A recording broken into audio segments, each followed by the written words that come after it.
Assalamualaikum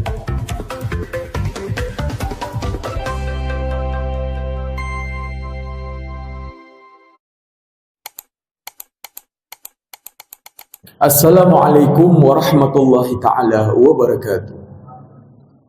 Alhamdulillahil ghawwi sultanuhu al-wadhih burhanuhu al-mafsud fi wujudihi karamuhu wa ihsanuhu.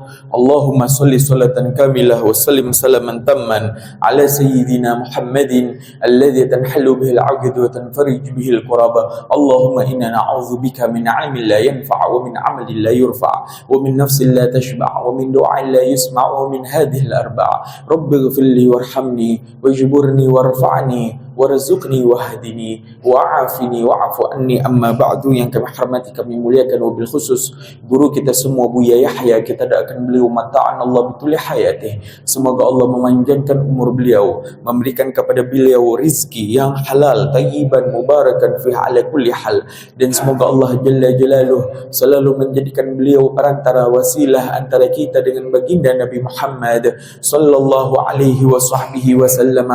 Yang kami cintai para hadirin hadirat rahimakumullah. Maka begitulah 79 tahun kita merasakan nikmat besar dari Allah Subhanahu wa taala berupa kemerdekaan. Ya. Maka dalam waktu yang hampir 1 abad ini dilaksanakanlah upacara di berbagai tempat. Maka apa hukum upacara? Ketika kita sedang upacara, kita menghormati bendera merah putih. Adalah diperbolehkan dalam syariat Islam menjunjung tinggi daripada tanda-tanda keagungan negara.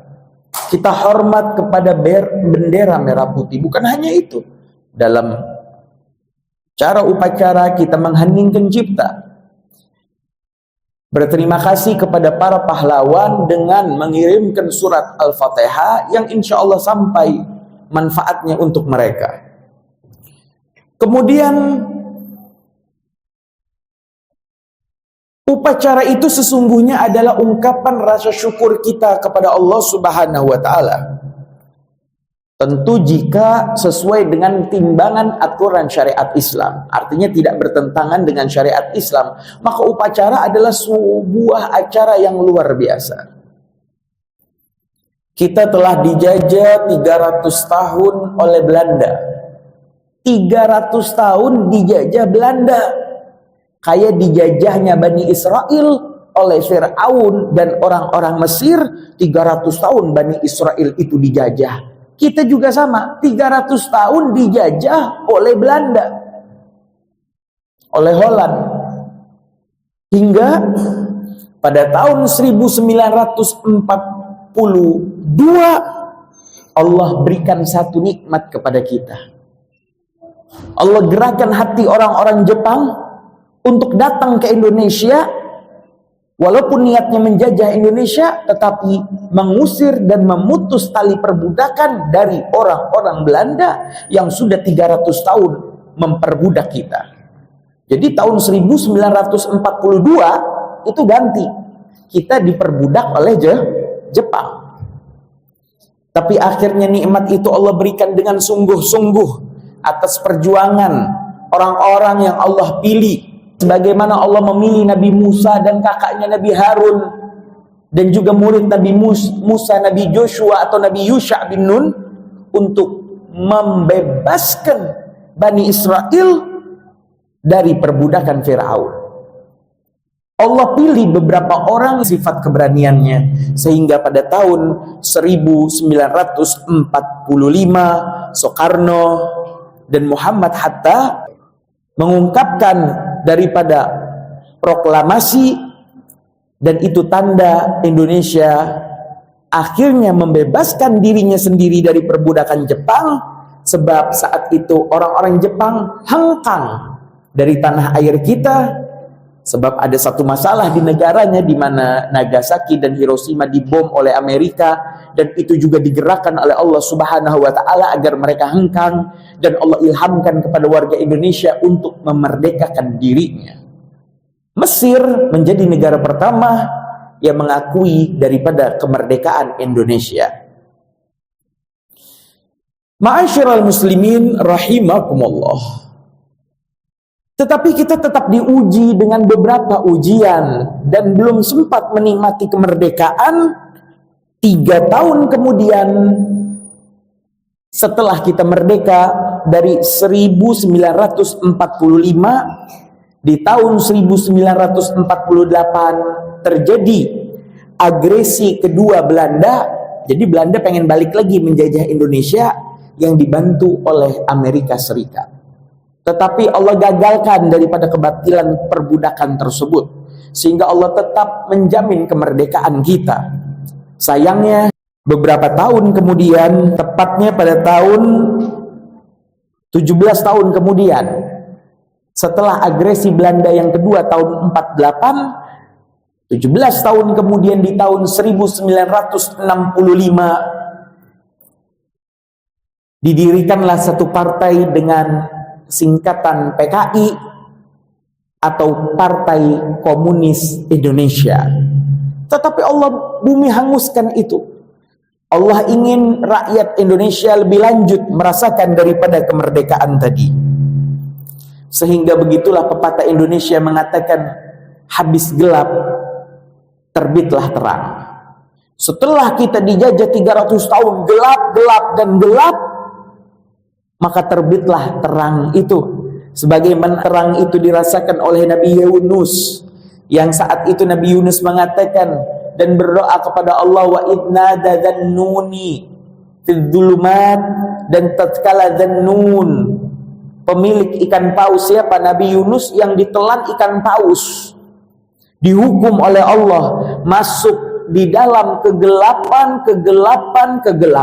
Gelapnya perut ikan paus, gelapnya dalamnya lautan, dan gelapnya malam hari. Saat itu Nabi Yunus berdoa kepada Allah Subhanahu wa taala, la ilaha illa anta subhanaka inni kuntu minadh dhalimin. Ya Allah, tidak ada Tuhan selain Engkau ya Allah, Maha suci Engkau ya Allah, sesungguhnya aku Yunus ini termasuk orang-orang yang zalim. Sehingga Allah mengilhamkan kepada ikan paus Nun ini untuk memuntahkan Nabi Yunus di tepi pantai. Begitulah makna kemerdekaan setelah keluar daripada kegelapan. Maka kita harus mensyukuri terang ini setelah dulu kita mengalami kegelapan, gelapnya diperbudak, gelapnya kemiskinan, gelapnya kebodohan. Maka Allah memberikan semua nikmat itu kepada kita, tinggal tugas kita adalah bersyukur banyak-banyak. Allah Subhanahu wa taala berfirman di dalam Al-Qur'an, ja'al haqqu wa zahaqal batil innal batila kana zahuqa. Ja'al haqqu, datang kebenaran itu. Telah datang kebenaran itu. Wa zahaqal batilu, dan telah lenyap kebatilan, kehancuran, kehinaan, kerendahan, perbudakan itu. Hancur. Kapan itu? Kenapa bisa hancur? Karena datang kebenaran. Dan memang karena namanya kehancuran, innal batila kana zahuqa. Karena yang namanya kebatilan, perbudakan, kehinaan, kerendahan itu pasti bakal hancur.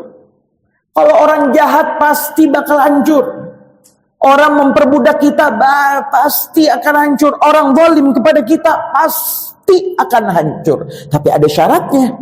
Ja'al haqqu, yang dikatakan di awal ayat, datang dulu kebenaran.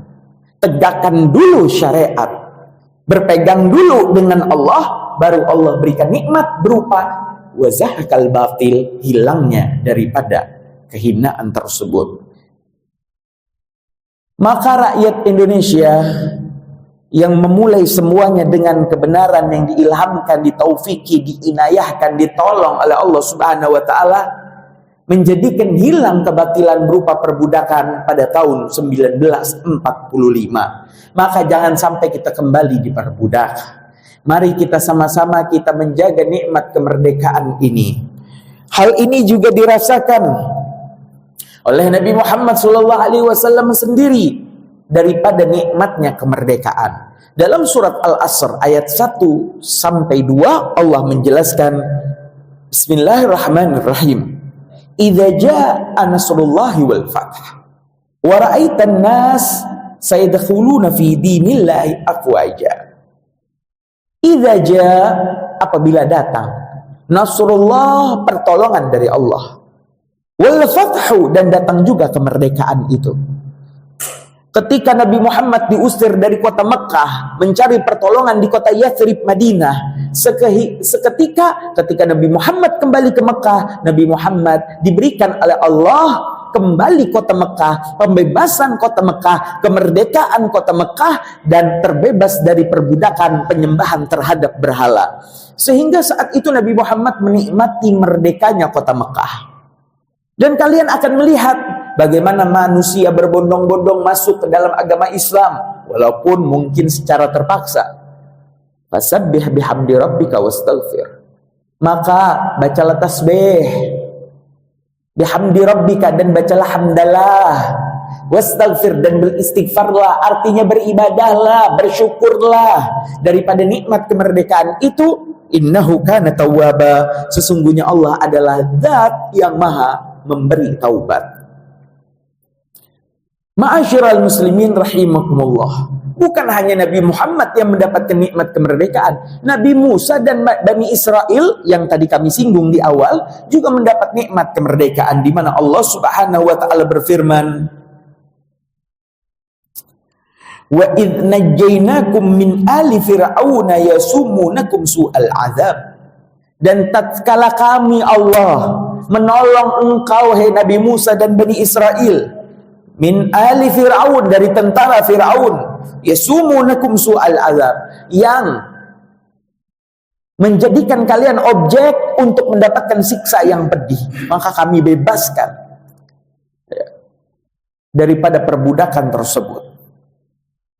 Maka mari kita nikmati nikmat kemerdekaan ini dengan cara yang sebenar-benarnya. Di momen tanggal 17 Agustus 2024 ini, mari kita sama-sama merenung bagaimana cara memaknai kemerdekaan yang sebenar-benarnya. Nabi Ibrahim juga pernah mengatakan kepada rakyat Palestina. Nabi Ibrahim ini musuhnya 3 golongan. Di Irak masa remaja musuhnya penyembah berhala. Siapa? Namrud. Di Mesir musuhnya penyembah manusia. Siapa? Fir'aun yang minta disembah. Di Palestina, ya, di mana di situ Nabi Ibrahim menikahi Siti Sarah, dan di Mesir Nabi Ibrahim mendapatkan Siti Hajar. Mesir tadi Fir'aun yang menyembah manusia. Di Palestina rakyatnya ini adalah kebanyakan percaya dengan ahli nujum, menyembah matahari, bulan, dan bintang. Maka Nabi Ibrahim mengajak mereka berdialog. Di siang hari, di malam hari aku melihat bintang-bintang kecil, tetapi ketika di waktu pagi bintang-bintang itu hilang. Yang tadinya aku takjub di malam pertama itu dengan gemerlapnya bintang dan aku sangka dia Tuhan, ternyata hilang di pagi hari. Pasti dia bukan Tuhan. Di malam berikutnya aku melihat ada bulan yang indah, jangan-jangan ini Tuhan. Tetapi di pagi hari hilang bulannya, maka pasti dia bukan Tuhan, karena Tuhan mustahil meninggalkan hambanya. Di siang hari Nabi Ibrahim heran juga, melihat matahari ini lebih besar daripada bulan dan bintang.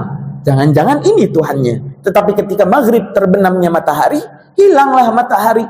Ketika malam hari, maka aku tidak suka hal-hal yang menghilang. Maka saat itu Nabi Ibrahim sadar Allah adalah Tuhannya. Hanifah muslimah wa ma ana minal musyrikin. Aku beragama dengan pemikiran yang lurus dan bukanlah aku termasuk orang-orang yang menyekutukan Allah dengan sesembahan lainnya. Nabi Ibrahim berusaha mengajak dialog mereka para penyembah alam semesta, bulan, bintang, dan matahari, bahwasanya yang mereka sembah selama ini bukanlah Tuhan, tetapi adalah ciptaan. Sehingga ketika mereka tetap tidak percaya, warga Syam itu tetap tidak percaya, tetap menyembah bulan, bintang, matahari, maka saat itu Nabi Ibrahim memerdekakan dirinya dengan mengatakan, inni bariun, sesungguhnya aku terbebas dari perbudakan kalian terhadap hawa nafsu kalian untuk selalu menyembah berhala, perbudakan iblis terhadap kalian dari segi kebodohan kalian. Maka inni bariun, sesungguhnya kata Nabi Ibrahim, ini ya, qala ya qaumi inni bari'um mimma tusyrikun, wahai kaumku, sesungguhnya aku membebaskan diriku, aku memerdekakan diriku, mimma tusyrikun, dari apa yang kalian sembah. Maka saat itu ma'asyiral muslimin rahimakumullah, Nabi Muhammad Allah berikan kemerdekaan berupa Fathu Makkah, pembebasan kota Makkah. Nabi Musa Allah berikan kemerdekaan dari perbudakan Fir'aun selama 300 tahun. Nabi Ibrahim membebaskan dirinya sendiri daripada kebodohan yang dirasakan oleh kaumnya. Maka inilah arti kemerdekaan yang ada di masa lalu, yang diabadikan oleh Allah Subhanahu wa taala di dalam Al-Qur'an. Di lain ayat Allah Subhanahu wa taala mengingatkan kepada kita, ya ayyuhan nas, inna khalaqnakum min dzakarin wa untha. Wahai manusia, aku ciptakan kalian ada laki, ada perempuan. Wa ja'alnakum syu'uban wa qabaila lita'arafu, dan aku menjadikan kalian bersuku-suku, berbangsa-bangsa. Fungsinya apa? Lita'arafu, agar kalian saling mengenal. Tapi Allah ngasih syarat, inna akramakum indallahi atqakum, yang paling mulia di sisi Allah, walaupun suku kalian itu berbeda-beda, etnisnya berbeda-beda, sukunya berbeda-beda, tempatnya berbeda-beda, ada yang di tengah kota, akses ke pendidikan gampang, akses kekayaan gampang, tapi ada saudara kita di luar daerah terpencil, terjauh, terluar, ya. Itu sama di sisi Allah Subhanahu wa taala. Kalian diciptakan berbeda-beda untuk mengenal, bukan untuk saling merendahkan, bukan untuk saling menghina, bukan untuk saling memperbudak satu dengan yang lain, tetapi tujuannya adalah untuk saling mengenal, di mana Allah memberikan syarat yang paling mulia di sisi Allah di antara kalian itu adalah yang paling bertakwa. Jadi makna kemerdekaan adalah jangan gampang kita merendahkan saudara-saudara kita. Jangan gampang memandang dengan picik, memandang dengan hina, memandang dengan rendah. Itu bukan makna kemerdekaan. Kemerdekaan adalah engkau belajar mulai saat ini, detik ini, memandang saudara-saudaramu dengan pandangan penuh kasih sayang. Dengan pandangan penuh kasih sayang, kita jauhkan sifat marah, kita jauhkan sifat suudzon. Ya, kenapa bisa ada sifat dengki, hasud? Karena engkau biasanya tidak memandang saudaramu dengan pandangan kasih sayang. Mereka juga manusia seperti kita. Urusan kaya miskin, tua muda itu hanya nasib. Semuanya diuji di sisi Allah Subhanahu wa taala. Maka jangan sampai kita membenci ahli maksiat. Bagaimana ada satu masjid membenci kelompok orang yang jarang ke masjid? Apakah salah yang demikian? Jika engkau membenci orangnya, setiap ketemu orangnya senyummu hilang, maka engkau telah merendahkan mereka. Yang dibenci adalah maksiatnya. Yang kita benci adalah suudzon kita. Oh, jangan-jangan jarang ke masjid, emang sibuk tetangga kita. Oh, jarang ke masjid, mungkin dia punya istri sehingga sholatnya berjamaah di rumah. Oh, mungkin dia kecapean, dia sholat di rumah.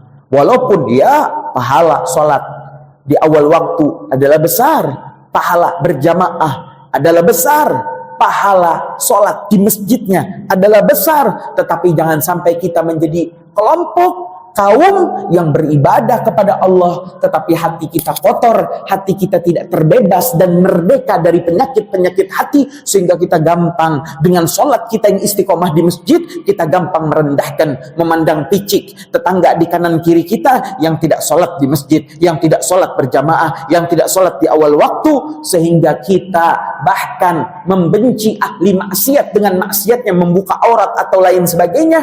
Maka mulai detik ini, bencilah maksiatnya, jangan benci orangnya. Nabi Muhammad itu tidak benci wajah seseorang, tidak. Nabi Muhammad benci kelakuannya. Ya. Nabi Muhammad tidak membenci daripada wajah seseorang. Dalam sebuah perang, Nabi Muhammad menemukan korban tergeletak. Dan Nabi Muhammad mengatakan, wahai sahabatku, ini wajah siapa? Wajahnya kayak kenal. Siapa ini? Ya Rasul, itu adalah non-muslim kafir yang tiap hari mengganggumu ya Rasul. Mengganggumu ya Rasul. Maka Nabi Muhammad sedih. Kenapa wajah yang aku kenal ternyata matinya dalam keadaan kafir? Nabi Muhammad sedih, dia gagal di akhirat. Kenapa Nabi Muhammad kenal dengan wajah orang itu? Karena Nabi Muhammad ingat pertemuannya, tidak ingat kejahatannya. Tuh, bagaimanalah kita? Ya, tidak zalim. Jangan sampai kita benci daripada wajah seseorang, tapi kita harus membenci kejahatannya. Ya. Nabi Muhammad saat itu ingat dengan orangnya dan tidak ingat dengan kejahatannya. Maka ma'asyiral muslimin rahimakumullah, belajarlah saat ini kita jangan gampang merendahkan orang di kanan kiri kita. Kita doakan dengan doa kebaikan. Ya. Kita mintakan hidayah kepada Allah untuk mereka. Kita ajak mereka sedikit demi sedikit dalam strategi dakwah. Jika engkau menemukan kesalahan pada diri seseorang, tidak harus engkau tegur pada saat itu. Mungkin menyinggung. Dakwah itu tidak kaku dan tidak harus lewat mulutmu. Mungkin engkau bawahan mau negur atasan gak enak. Ya. Maka negur sedikit demi sedikit, menasehati yang baik. Allah menegur Nabi Muhammad. Nabi Muhammad yang wajahnya paling ganteng, yang kata para ulama, Nabi Muhammad itu kayak waktu lahir bisa milih sendiri bentuknya kayak apa. Ya Allah, aku pengen hidung yang itu ya Allah. Ya Allah, aku pengen warna mataku yang itu ya Allah. Saking sempurnanya Nabi Muhammad, gantengnya Nabi Muhammad, kayak waktu diciptakan Nabi Muhammad bisa milih sendiri. Khuliqa kama tasya'u.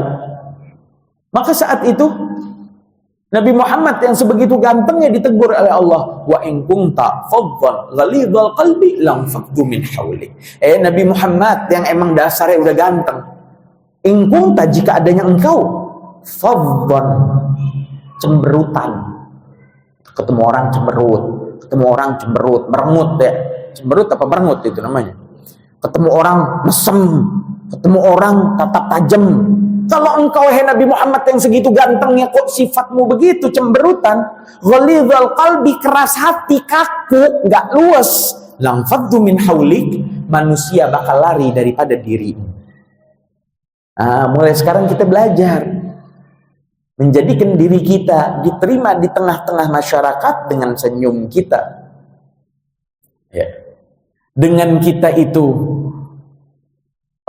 lemah lembut, ya, murah senyum, gampang nyapa, sehingga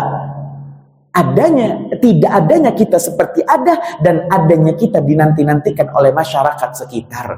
Ma'asyiral muslimin rahimakumullah, ini satu sekelumit pembahasan dalam strategi dakwah. Ada non-muslim, kafir, jangan benci orangnya, jangan benci etnisnya, jangan benci bentuk matanya, jangan benci warna kulitnya, tapi yang kita benci perbuatan dia menyekutukan Allah Subhanahu wa taala. Ya. Kita doakan selama hidup. Boleh kita doakan, ya Allah mudah-mudahan masuk Islam.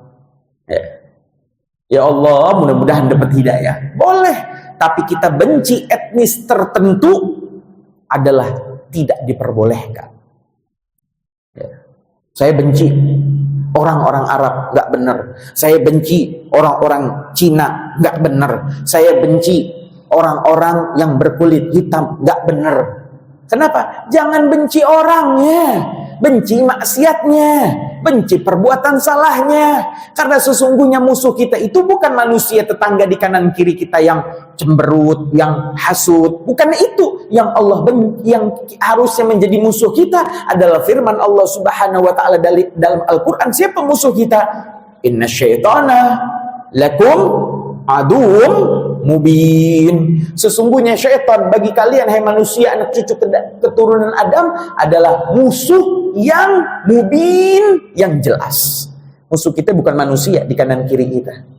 Jadi kalau kita direndahkan oleh orang lain, maklum, dia dapat bisikan iblis syaitan. Kalau kita dizalimi orang lain, maklum dia masih terpeleset karena belum merdeka, masih diperbudak oleh syaitan. Kita maklumi, maka kita berusaha memerdekakan orang-orang di sekitar kita mulai detik ini dengan cara kita menjadikan mereka orang-orang yang lebih paham, orang-orang yang lebih berkecukupan dalam kehidupan, orang-orang yang akhirnya merdeka dengan sendirinya. Ma'asyiral muslimin rahimakumullah. Ketentraman telah menyeliputi kedamaian dunia. Maka tugas kita dalam memaknai kemerdekaan ini adalah nikmati dan syukuri dengan tetap bertakwa kepada Allah Subhanahu wa taala. Percuma kita kaya kalau kita ahli maksiat. Percuma, kata Habib Taufik As-Segaf, ketua Rabithah Alawiyah, mengatakan percuma kita ini hidup nikmat, ya, rumah sukses. Percuma kalau kita ahli maksiat jauh daripada Allah. Paling benar jadi orang kaya, hayo. Jadi yang beribadah taat, hayo. Itu yang paling benar sehingga suksesnya dunia dan akhirat. Orang beriman tidak ada rencana mau nipu orang, mau mendolimi orang, ya. Kenapa? Orang-orang yang jahat, menipu dan lain sebagainya, biasanya dia masih diperbudak oleh syaitan sehingga dia memperbudak manusia di kanan kirinya. Ma'asyiral muslimin rahimakumullah. Selanjutnya, maka mari kita tingkatkan takwa kita.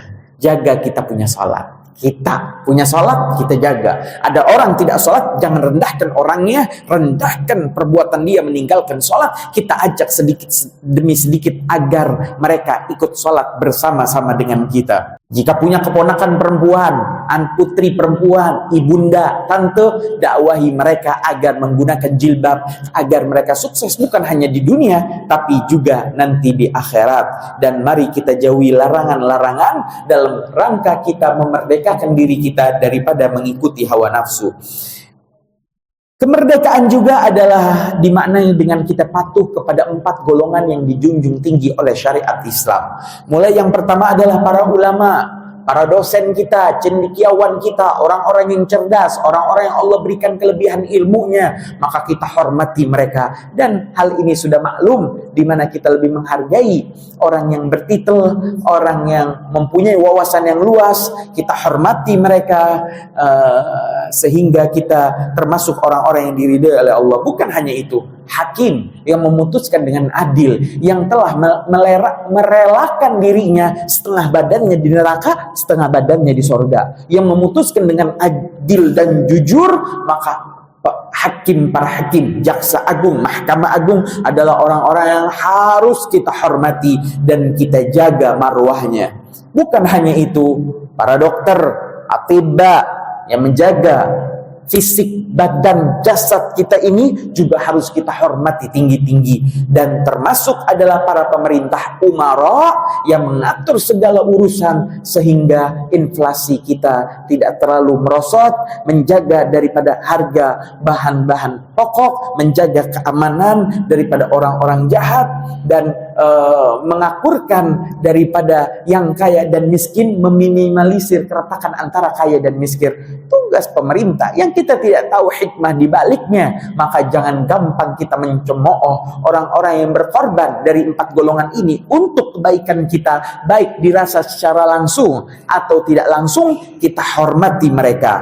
Bughah, pemberontak, adalah hal yang dilarang dalam syariat Islam bab jinayat, hukum pidana. Fikih ini bukan hanya ibadah terus, ada jual beli, ya, ada pernikahan, ada juga jinayat pidana. Dalam hukum pidana kita dilarang menjadi bughah. Siapa bughah? Yang menentang pemerintah. Kalau ada bawahan, dikit-dikit ngeritik, dikit-dikit kalau individu itu ngeritik, terus apa lagi? Sarannya nggak ada, ngeluh, ngeritik, sudah. Kalau dalam pemerintahan, demo, walaupun demo bagus, tapi seakan-akan tidak patuh dengan apa yang diputuskan oleh para pemerintahnya. Maka jangan sampai kita menjadi bughah, karena hal itu dilarang dalam syariat Islam. Bersamaan dengan itu Nabi mengingatkan kepada kita, la ta'ata li makhluk fi ma'asiyatil khaliq. Tidak ada namanya taat patuh kepada makhluk ciptaan Allah manusia fi ma'asiyatil khaliq jika berkaitan dengan urusan melanggar perintah Allah Subhanahu wa taala. Kalau pemerintah kita mulai menyuruh para wanita kita, anak-anak kita yang menggunakan jilbab untuk mencopot jilbabnya, maka engkau sebagai pengguna jilbab jangan engkau patuh. Di satu sisi engkau diperintah oleh satu oknum untuk melanggar dan daripada aturan syariat Islam, itu juga dilarang. Jangan engkau patuh. Dan kita sebagai yang menyimak sebagai orang ketiga, jangan gampang menghukumi dari hal-hal yang belum jelas. Kita harus tabayyun, meminta kejelasan mengapa hal ini terjadi dalam satu momen akhir-akhir ini. Maka tugas kita adalah jangan banyak membuat satu pernyataan-pernyataan.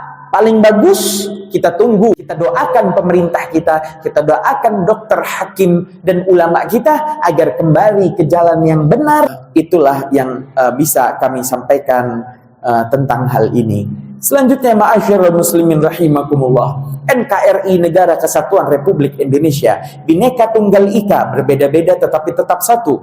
Toleransi adalah hal yang diperbolehkan. Toleransi dalam urusan ekonomi, Nabi Muhammad pernah menggadaikan baju besinya kepada satu orang Yahudi Madinah. Artinya ada sosialisasi dengan mereka, sehingga mereka merasa dirangkul, dan mudah-mudahan dengan itu Allah memberikan kepada mereka hidayah. Berapa banyak orang-orang non-muslim yang cerdas, mereka faham agama Islam lah yang benar, Tuhan mereka adalah Allah, sehingga mereka masuk ke jalan yang benar. Dan biasanya orang-orang yang keluar dari agama Islam murtad adalah biasanya orang-orang yang ditimpa dengan perbudakan, pikiran mereka sendiri sebab kebodohan yang mereka derita. Kita syukuri negara kita yang disusun dengan demokrasinya, disusun dengan 3 pilarnya. Ada di situ legislatif, MPR, DPR, kemudian di situ juga ada yudikatif, Mahkamah Agung, Jaksa Agung, Mahkamah Konstitusi, kemudian di situ juga ada eksekutif, presiden, menteri, dan terus ke bawah. Maka kita jaga, hormati mereka sebagai orang-orang yang terus menjaga daripada kedaulatan, tentu dibantu dengan kekuatan dan daya upaya daripada Allah Subhanahu wa ta'ala. Sekian saja, kita tutup dengan doa bismillahirrahmanirrahim. Alhamdulillahirabbil alamin. Allahumma shalli ala sayyidina Muhammad wa ala ali sayyidina Muhammad. Allahumma alif baina qulubina wa aslih dhata bainina wa hdina subul salam wa najjina minadh-dhulumati ila an-nur wa jannibna al-fawahisha ma dhahara minha wa ma batan wa barik lana fi asma'ina wa absarina wa qulubina wa azwajina wa dhurriyyatina wa tub 'alaina innaka at-tawwabur rahim waj'alna syakirina li ni'matika mudhannina 'alaiha qabiliha wa athmim 'alaina. Allahumma ighfir lana ولوالدينا وارحمهم كما ربونا صغارا ربنا آتنا في الدنيا حسنة وفي الآخرة حسنة وقنا عذاب النار وصلى الله على سيدنا محمد النبي الأمي وعلى آله وصحبه وسلم والحمد لله رب العالمين بسر الفاتحة خصوصا للشريف فضل بنت محمد الشريفة فاطمة بنت محمد الحبيب محمد بن علي الحبشي والحبيب محمد بن أحمد الصديق الحبيب محمد الحبيب محمد الصديق وسلمني بنت جيلاني أن الله يغفر لهم ويرحمهم وأمواتنا وأمواتكم أن الله يغفر لهم ويرحمهم ويعلي درجاتهم في الجنة وينفعنا بأسرارهم وأنوارهم وعلومهم في الدين والدنيا والآخرة وإلى حضرة النبي سيدنا محمد صلى الله عليه وصحبه وسلم بسر الفاتحة. أعوذ بالله من الشيطان الرجيم. بسم الله الرحمن الرحيم. الحمد لله رب العالمين الرحمن الرحيم مالك يوم الدين إياك نعبد وإياك نستعين اهدنا الصراط المستقيم صراط الذين أنعمت عليهم غير المغضوب عليهم ولا الضالين والله الموافق إلى أقوم الطريق. والسلام Assalamualaikum warahmatullahi ta'ala wabarakatuh.